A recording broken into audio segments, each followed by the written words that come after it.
गरौँ न जे जे छ त्यही त्यहीले पहिले यो क्यान्डल फुकेर मात्रै गर्ने स्प्रे किन हामी निभाउनु के सबैले क्यान्डल फुक्नु हुन्न नि त भिडियो यो क्यान्डल फुक्नु हुन्न के त्यो मात्रै हो अहिले फुक्ने चलन छैन यो फुक्ने बत्तीमा बत्ती निभाउने होइन यो बत्ती हो त्यो चाहिँ है बत्ती निभाउँछ बत्ती निभाउनु त होइन नि हामीलाई असभ्य कार्यहरू चाहिँ गर्छ बत्ती निभाउनु हुन्न बत्ती निभाउनु हुँदैन अहिले प्राय बत्ती निभाएर के काट्नु भन्छ नकाट्नु नै भन्छ अहिले बत्ती निभाएर कसरी काट्नु त्यो सबै निकाल्नुपर्छ हातमा जलाए ऊ त क्यान्डलमै बाल्नु नि बरु क्यान्डलमै उता फर्काएर बाल्नु फेरि यता आउँछ यता आँखामा भुरुरु होला नि हौ त्यस्तो त्यो स्प्रे गर्नु न ओसेको छ कि भित्रको झरिसकेको छ एकछिन अनि गर्ने किन भनेको हो त जसरी ह्याप्पी बर्थडे टु उ हो पारा अर्को चाहिँ किन भलेन लु हान्दैन त स्प्रे पनि अब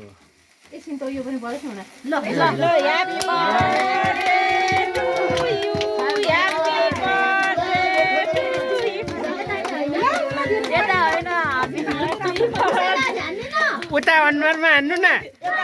टाउकोतिर चाहिँ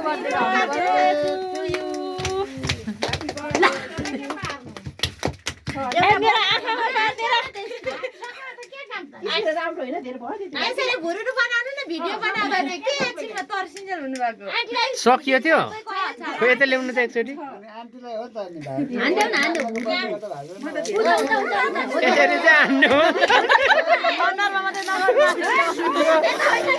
सबैलाई गर्नु हो नि खोइ कराउनु नि यस्तो चाहिँ होला सबैलाई हो नि फुपूलाई त यसले म्यानेज दियो अब चाहिँ बर्थडे भयो के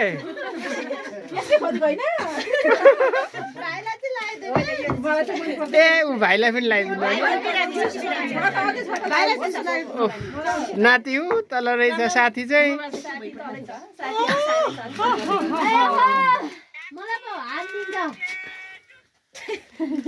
हामी बर्थडेमा सहभागी भएको मान्छे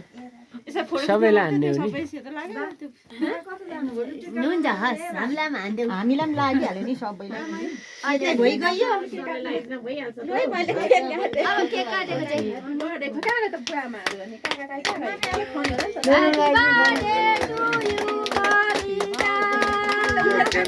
दिएको भए हुन्थ्यो पहिले क्यान्डल त्यो बत्ती थुतेर एकछिन छोड्दै मेरो त हात पछि लाग्यो पैसा आउँछ बत्ती त